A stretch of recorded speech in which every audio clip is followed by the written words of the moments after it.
मंडळी नमस्कार. आज आपल्या इकडे पाहुणे आलेत. आपले ते मलिक मॅडम आहे, सुजय दादा आपले आहेत आणि त्यांची पत्नी आणि त्यांची मुलं आज आपल्याबरोबर आपल्या इकडे सगळेजण आलेत. हे आपले शेजारी आहेत आणि ते आज इकडे फिरायला आले होते. बरोबर. तर ते आपल्या इकडे फिरायला आले होते. हे आपली आंब्याची बाग आहे आणि ह्या आंब्याच्या बागेच्या खालती हे बघा तुम्हाला काय दिसते.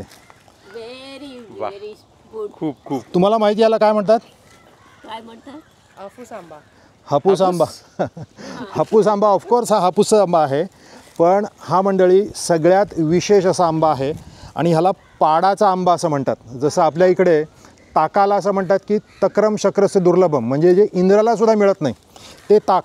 आणि हा जो हापूस आंबा आहे, हा जो पाडाचा हापूस आंबा जो आहे, हा सुद्धा मी असं म्हणू शकतो की ज्यांच्याकडे स्वतःची शेती नाही आहे, ज्यांच्याकडे स्वतःची आंब्याची शेती नाही आहे, ह्या प्रत्येक माणसाला, म्हणजे जो अगदी कैक हजार रुपयाची शेती, कैक हजार रुपयाचे आंबे जरी घेऊ शकत असेल तरी त्याला जर का पाडाचा आंबा जो आहे तो पाडाचा आंबा कधीच मिळत नाही.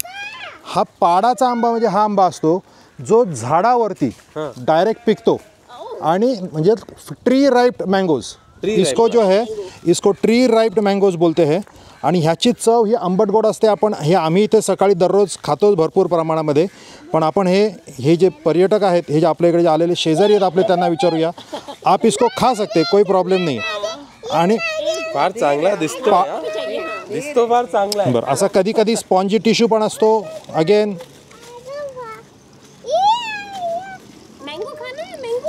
सो हा जो पाडाचा आंबा आहे तुम्ही खाऊन बघा. You can eat it straight. मतलब हा जो असतो हा आंबा, हा आपण साला सकट खाऊ शकतो.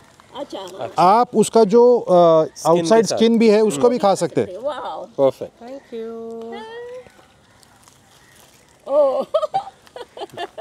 You can eat the skin. हा दुसरा जो आंबा आहे तो पण आपण खाऊन बघूया. हा खूप आंबट गोड असतो. तुम्हाला दिसतोय की हा इवनली पिकलेला, evenly pick. You can eat the skin, उसका स्किन आप खा दीजिए मैडम. आप स्किन भी, मतलब जो आपला जो पिकलेला आंबा असतो, जो आंबा आपण आडी म्हणजे पेटीमध्ये विकत घेतो किंवा आपण जो ठेवतो घरी, त्याच्यापेक्षा वेगळा आहे की नाही ह्याची टेस्ट? हा खूप चव पूर्ण वेगळी पण आहे आणि चांगला पण आहे, एकदम natural sweet taste. Yes. So मंडळी हा बघा,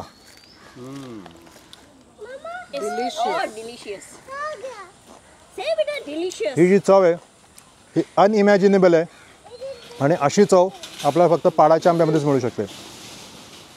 जेवढे शेतकरी आहेत किंवा जेवढे कोकणात राहणारे लोक आहेत त्यांनाच फक्त ह्या आंब्याची चव म्हणजे इमॅजिन करू शकता.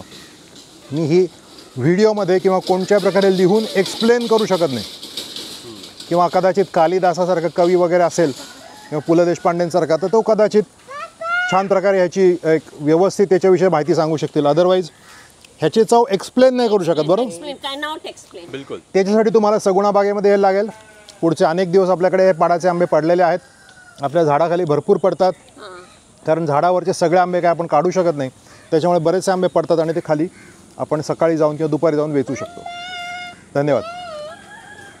सगुणा बाग, शेतकऱ्यांना प्रतिष्ठेचा मार्ग दाखवणारं भारतातील सर्वप्रथम कृषी पर्यटन केंद्र.